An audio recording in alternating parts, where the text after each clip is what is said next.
Nah, kemudian ini Pak Niko, ada salah satu orang dulu ya, termasuk yang membimbing saya gitu, dia bilang, kalau kamu ingin maju hidupnya, kamu harus lapar dalam tanda kutip gitu ya. Ya. Lapar itu pokoknya harus punya jiwa lapar gitu. Ya bener-bener kita serius mengejar sesuatu gitu ya. Terus punya tekad yang kuat gitu. Gabungan dari dua hal itu akan membuat kamu berbeda dari yang lainnya gitu. Bagaimana respon Pak Niko? Kalau tekadnya sih oke. Tekad itu bicara tentang konsistensi. Oke. Ya. Tapi kalau kata lapar tadi, ini justru malah mencerminkan kekurangan ya. Ini yang ada agak kontradiksi ini. Oke. Kalau kita lapar ingin mengejar, itu berarti energinya energi kekurangan. Vibrasinya rendah.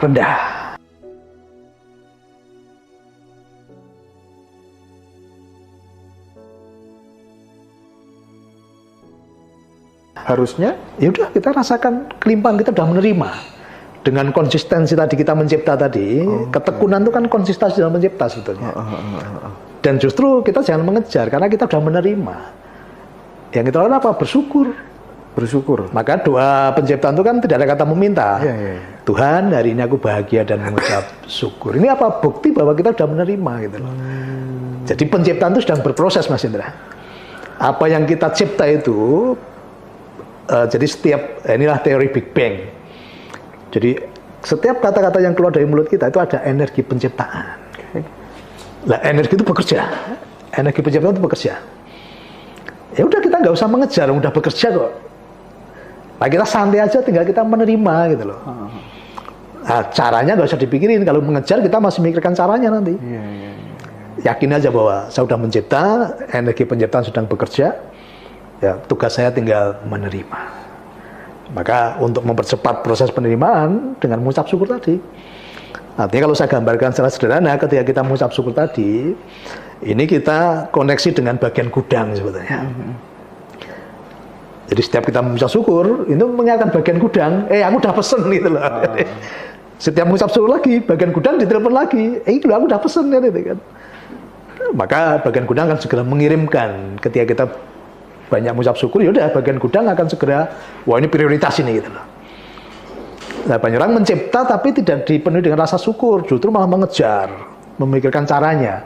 Ini nggak connect dengan bagian gudang. Maka bagian gudang malah kadang di-skip nanti. Oh, ini mengeluh terus ini. Udah di-skip dulu lah gitu kan gitu loh. Nah, justru dengan mengucap syukur itu kita seperti mengingatkan bagian gudang, perbendaharaan Tuhan. Ini loh pesenanku. Ini loh pesananku, dikonekkan terus, selalu diingatkan. Arti dengan melakukan metode-metode yang di-create Pak Niko dan sudah dibuktikan oleh Bos Niko sendiri gitu ya, ketika teman-teman mau menjalankan itu bisa digunakan cara untuk menjebol portal-portal kemiskinan. Iya, justru tadi, ya, ini bukan hanya teori, karena sudah saya praktekkan puluhan tahun. Ya, puluhan tahun. Bulan depan itu kan Salesian kita ini kan dalam rangkaian ulang tahun 2 Windu dari salah satu perusahaan saya kan itu kan. Ya, 16 tahun 16 kami berkarya, kami mendampingi anggota. Ya, dan udah ribuan orang nanti mungkin pas acara itu teman-teman bisa tanya nanti yang anggota kami, silakan tanyain semua biar mereka yang cerita. Jadi, siap. Tanyain aja nanti bisa testimoni langsung. Pilih silahkan ya nanti kan. Jadi setelah mantra penciptaan 21 hari itu memang banyak yang berubah hidupnya Pak Niko? Pasti. Bahkan belum selesai pun udah banyak mengalami keajaiban. Tadi kan yang dari Toba tadi belum selesai itu. Iya. Baru 1 minggu. Tapi dia katakan dia nyimak YouTube saya itu dari jam 8 malam sampai jam 5 pagi Mas Indra. Sebelum dia melakukan penciptaan itu, sebelum doa pagi. Jadi dia ngulang-ulang YouTube saya. Satu keluarga itu nanti konfirmasi. Ini menurut yang ini begini, yang kamu yang terima bagaimana? Oh, ayo dicek lagi ya, gitu kan. Jadi satu keluarga itu menyimak YouTube, saling konfirmasi, kemudian praktek. Nah, tadi praktek baru 1 minggu udah ada keajaiban tadi. Uang masuk 5 juta.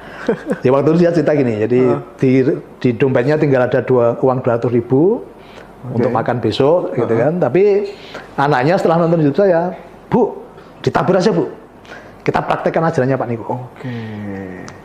200.000 malam itu ditabur. Ya, udah dia nggak mikirin besok bagaimana karena dia udah praktek tadi, penciptaan tadi, menabur untuk kelimpahan. Pagi harinya dapat transferan 5 juta. Kemudian dia mencipta lagi, yang kedua 53 juta. Dia pakai, ketika 53 juta itu dia pakai sebagian untuk anak yatim, diajak piknik, disenang-senangkan. Itu. Terus kemudian mencipta lagi untuk ke Salatiga ketemu saya. Dalam perjalanan mengalami keajaiban lagi. Dia udah, dari situ dia dulu yang hidupnya tadi banyak kebaikan-kebaikan yang tertunda tadi, dia yakin, udah Pak Niko, saya pasti kelimpahan. Karena sudah mengalami.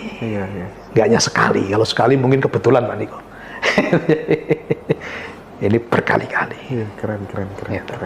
Bagaimana caranya Pak Niko untuk mengatasi anggota-anggota yang dia datang susah sekali bersyukur karena memang kondisinya sangat jatuh sejatuh-jatuhnya itu. Apa yang disampaikan Pak Niko kepada mereka? Justru yang masih ngeyel-ngeyel gitu, saya selalu katakan apa? Tenang. Saya selalu perintahkan gitu, tenang, perbanyak syukur. Jadi pas saya di Dubai kemarin ada yang WA saya Mas Indra, jadi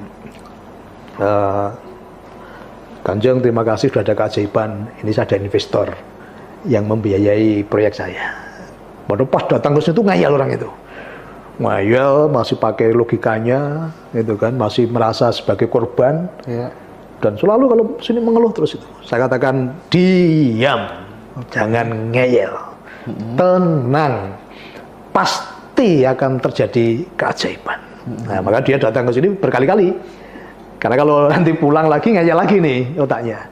Nanti ketemu saya lagi, ya saya marahi lagi. Tenang, dan pasti ada keajaiban.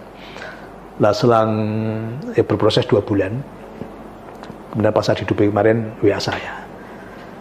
Kanjeng udah dapat, nih ada WA-nya ini. Jadi pas saya di Dubai, dia mengalami keajaiban yang di luar logikanya kan itu.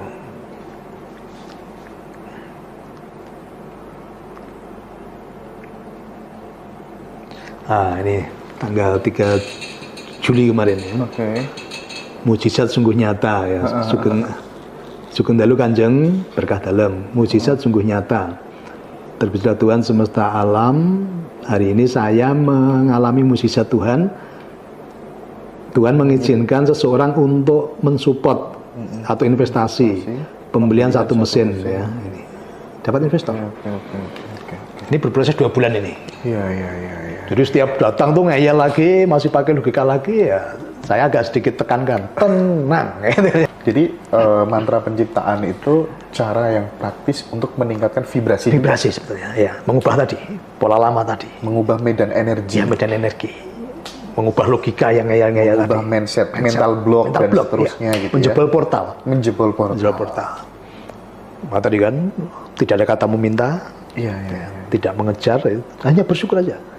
Tuhan, hari ini aku bahagia dan bersyukur. Mulai hari ini dan seterusnya, uang-uang besar dan uang-uang kecil sama mudahnya masuk ke dalam kehidupan. Itu boleh dipraktekkan siapa saja meskipun dia bukan anggota koperasi BLN. Siapa saja. Tadi kan yang orang Medan tadi belum anggota saya. Banyak orang belum anggota dengan mempraktekkan YouTube saya pun mengalami keajaiban. Dan banyak orang kesaksian kan. Setelah mengalami keajaiban baru ke sini. Ya, pertama mengucapkan terima kasih, belum ketemu. Pertama mereka minta maaf dulu. Kalau bahasa mereka sebenarnya belum ketemu saya sudah melakukan ijazah saya. Kemudian yang kedua bisa syukur dan mengalami keajaiban kan itu. Itu yang terjadi. Keren. Jadi ini berlaku universal. Maka silakan itu bisa dinikmati siapa saja, gratis. Ya, nah kalau di YouTube, maaf di YouTube saya itu ada premium itu bukan berarti itu saya narik bayaran enggak, karena ada YouTube yang tidak untuk umum artinya. Kalau saya sampaikan umum itu banyak orang nanti akan menghakimi saya. Ya, menghakimi karena berdasarkan opini mereka gitu. Siap. Ya. Jadi silakan teman-teman yang butuh nanti bisa tonton di YouTube-nya Bos Niko ya. Atau bisa nanti kita kasih juga gitu, bisa diterapkan dan dibuktikan sendiri. Silakan. Ya, ini berlaku untuk semua ya, universal, kasih tanpa batas. Itu. Tapi kan kalimat tenang, kalimat bersyukur itu kan bagi mereka yang kemudian memang SDM-nya tidak terlalu tinggi, tidak terlalu bagus, terus kondisinya benar-benar berantakan, mumet, akut lah intinya gitu. Itu kan abstrak Pak Niko. Nah, yang Pak Niko trigger ke mereka apa biar bisa tenang dan bersyukur? Dengan 2 jam 3 pagi tadi kan. Oke. Itu kan justru membuat kehidupan menjadi tenang. Ya. Maka Tuhan hari ini aku bahagia dan mengucap syukur. Keran-keran rezekiku terbuka lebar-lebar. Rezekiku mengalir dari berbagai sumber, dari sumber-sumber yang terduga maupun yang tidak terduga. Nah, selama ini kenapa banyak orang stres? Karena dia hanya menganggap rezeki itu dari sumber yang terduga saja. Sementara yang terduga ini sudah buntu, yang terduga ini udah nggak ada harapan gitu loh. Secara logika mereka yang terduga ini sumbernya udah kering. Nah, justru saya ajari apa? Mengakses sumber rezeki yang tidak terduga. Dan yang tidak terduga itu jauh lebih besar daripada yang terduga. Ini yang saya ajarkan. Maka saya nggak pernah melihat yang terduga. Yang tidak terduga jauh lebih besar. Kalau yang terduga itu sangat kecil sebetulnya. Ya, contoh kemarin saya ke Dubai, ya, saya sebagian ketemu dengan salah satu anak presiden dari Afrika. Nah, ketika saya di Dubai, ada anggota saya yang punya koneksi investor dari Vietnam. Disampaikan bahwa saya di Dubai. Nah, yang dari Vietnam ini mengejar saya ketemu di Dubai. Yang di luar dugaan saya. Gitu. Jadi yang tadinya hanya dari satu sumber tadi, ternyata ini ada sumber yang tidak terduga tadi. Dan jumlahnya juga besar. Ini di luar dugaan.